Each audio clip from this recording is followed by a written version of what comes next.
오늘도 매일의 기도를 통해 하나님께 더 가까이 나오신 여러분을 환영하고 축복합니다. 오늘도 주님과 동행하시는 하루 되시길 바랍니다. 주님과 친밀한 교제를 갖는 시간이 되시길 기도합니다. 디모데후서 1장 7절에서 8절 말씀입니다. 우리 함께 읽도록 하겠습니다. 시작. 하나님이 우리에게 주신 것은 두려워하는 마음이 아니요 오직 능력과 사랑과 절제하는 마음이니, 그러므로 너는 내가 우리 주를 증언함과 또는 주를 위하여 갇힌 자 된 나를 부끄러워하지 말고 오직 하나님의 능력을 따라 복음과 함께 고난을 받으라. 아멘.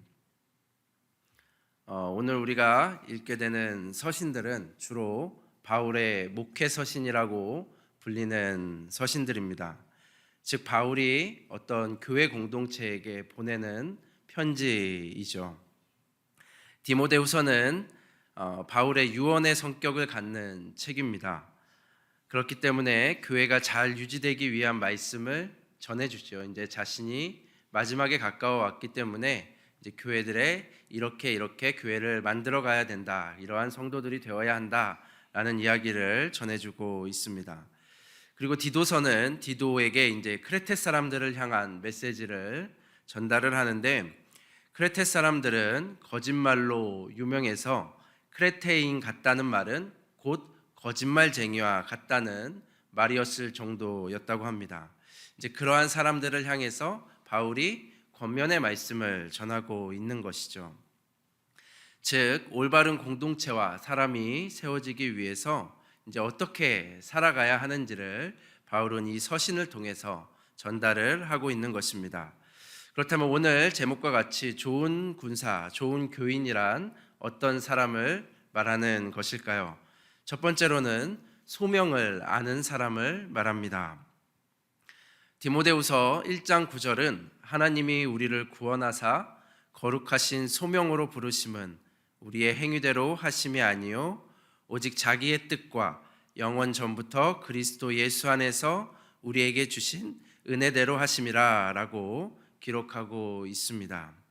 즉 소명을 깨닫는다는 것은 예수 그리스도를 통해 우리에게 주어진 은혜를 깨닫는다는 것과 같은 말입니다. 소명은 내가 선택해서 하는 것이기보다는 하나님께서 우리에게 주신 은혜에 의해서 주어지는 것이다 라는 매우 근본적인 이야기를 하고 있습니다.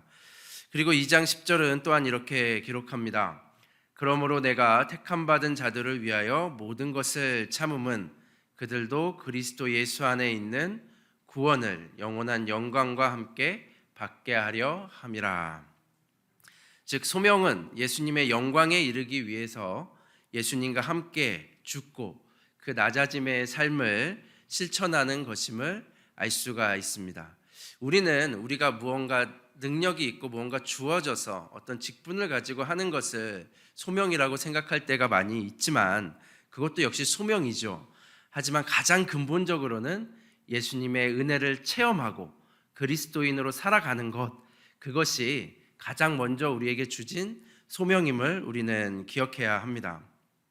소명은 이렇게 그리스도의 구원과 은혜의 기반 위에 주어진 것입니다. 그래서 오늘 우리가 읽을 이 성경을 보게 되면 이 말씀을 굉장히 길게 합니다. 그리고 마지막에 가서야 이제 구체적으로 이렇게 살아가라 라고 말씀을 하죠. 디모데후서 2장 20절은 큰 집에는 금그릇과 은그릇뿐 아니라 나무그릇과 질그릇도 있어 귀하게 쓰는 것도 있고 천하게 쓰는 것도 있나니 라고 말씀하고 있습니다. 소명은 그것이 무엇이든 은혜로 주어진 것, 이것이 가장 먼저이기 때문에 우리가 그 일을 위해서 자신을 깨끗하게 하고 준비된 자의 삶을 살아야 한다라는 말씀을 우리에게 전해주는 것입니다. 두 번째로 좋은 교인이 된다는 것은 산 소망을 믿는 사람입니다. 베드로전서 1장 3절은 이렇게 기록합니다. 우리 함께 읽어보도록 하겠습니다. 시작. 우리 주 예수 그리스도의 아버지 하나님을 찬송하리로다. 그의 많으신 긍휼대로 예수 그리스도를 죽은 자 가운데서 부활하게 하심으로 말미암아 우리를 거듭나게 하사 산 소망이 있게 하시며. 아멘. 산 소망은 말 그대로 살아있는 소망입니다.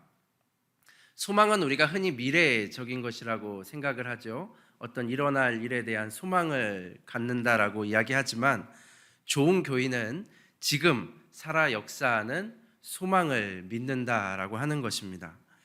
1장 9절을 보게 되면 믿음의 결국 곧 영혼의 구원을 받음이라 라고 말씀을 하죠. 구원은 앞으로 우리에게 일어날 사건이기도 하지만 지금 우리에게 일어난 또 일어나고 있는 사건이기도 한 것이죠. 즉 구원은 미래적 사건이 아니라 지금 일어나고 있는 사건으로 분명하게 믿고 살아간다는 것입니다. 그 믿음의 삶이 무엇입니까? 거룩한 삶을 사는 것이다 라고 오늘 말씀들은 기록을 하고 있습니다.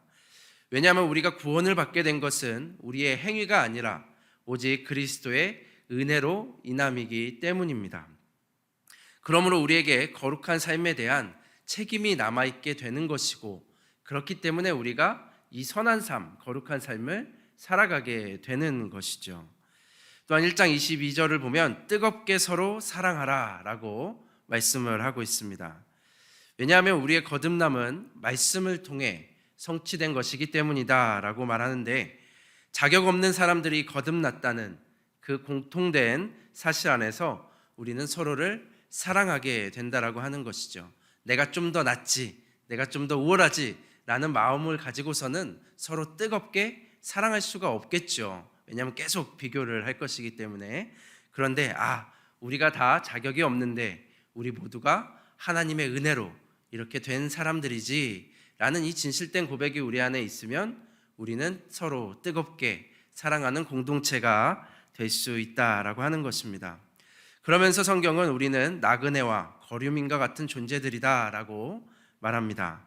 그러므로 우리는 선한 일을 통해서 하나님께 영광을 돌려야 하는 것이죠.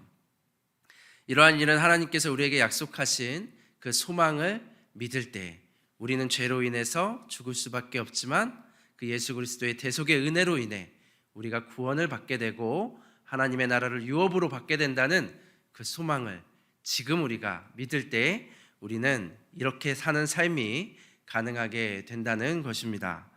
마지막으로 세 번째로 좋은 교인이 된다는 것은 성숙한 그리스도인이 된다는 것을 의미합니다. 디도서 역시 우리가 어떻게 살아가야 하는지를 잘 말씀해 줍니다. 디도서의 핵심 민족인 크레타 사람들, 그레데 사람들이죠. 거짓말을 하고 허탄한 것을 믿는 사람이었다라고 성경은 기록합니다. 그래서 바울은 이 디도를 통해서 그 섬을 회복하고자 했던 것이죠. 디도서 1장 16절이 기록하듯 하나님을 시인하나 행위로는 부정하는 사람들이었습니다. 그런 사람들을 향해서 바울은 디도를 향해 오직 너는 바른 교훈에 합당한 것을 말하라 라고 말씀을 합니다. 그리고 이제 2장에 보면 어떻게 하는지에 대해서 길게 기록을 하고 있습니다. 아무래도 거짓된 사람들이 많은 만큼 바른 말을 할 것을 권면하죠. 그 이유는 그것이 바로 하나님의 영광을 드러내는 일이기 때문에 그렇습니다.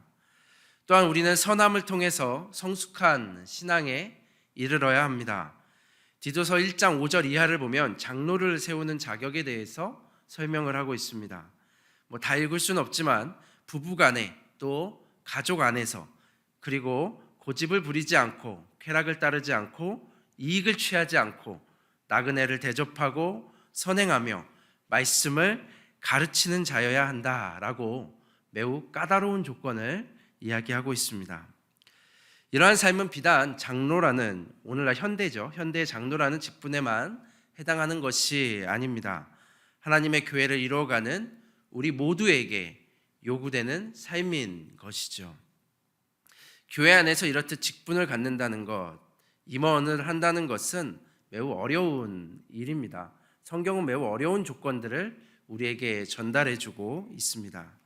하지만 그것이 완성되지 않았을지라도 끊임없이 믿음의 선한 싸움을 싸워가는 사람들이 바로 직분을 가진 자들의 책임이다라고 하는 것이죠.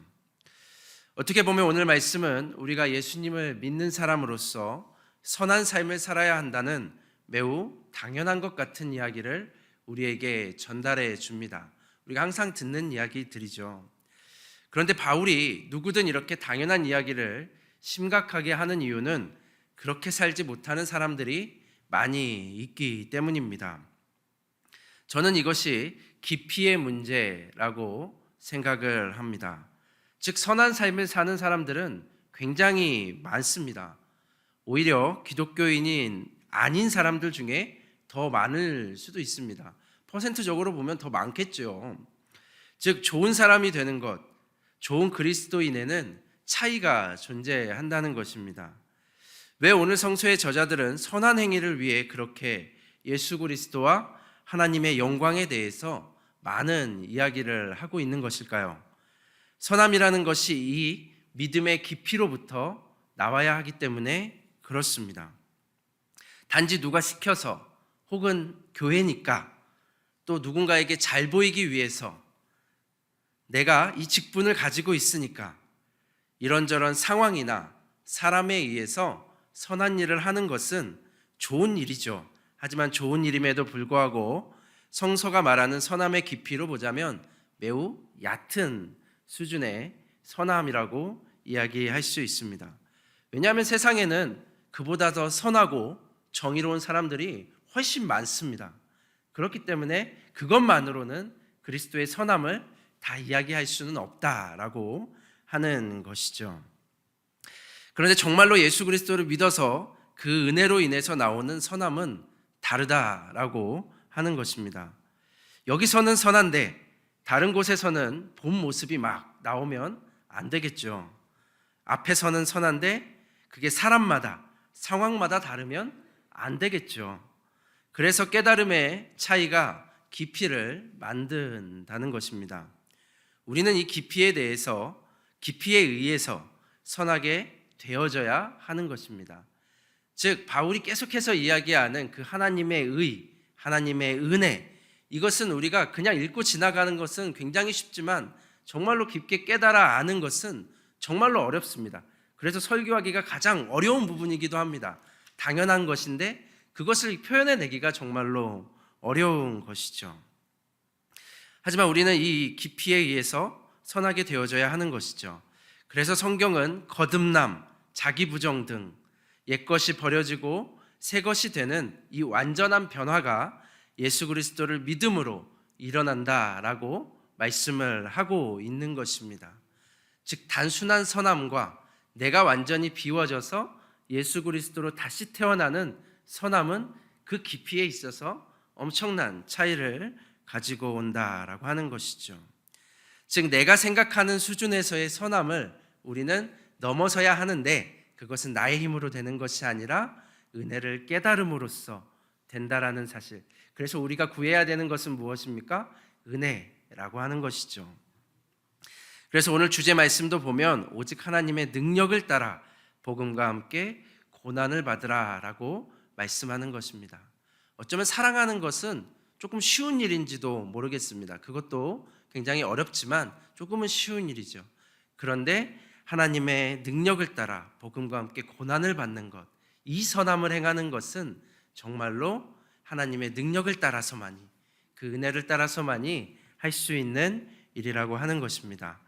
사랑하는 성도 여러분, 오늘 하루를 살아가실 때에도 이 하나님의 은혜로 인해서 하나님의 영광이 되는 그 선한 싸움을 싸워가는 그러한 믿음의 성도님들이 될 수 있기를 간절히 소망합니다. 마지막으로 제가 선포하겠습니다. 좋은 교인이 되셔서 좋은 교회를 만들어 가십시오.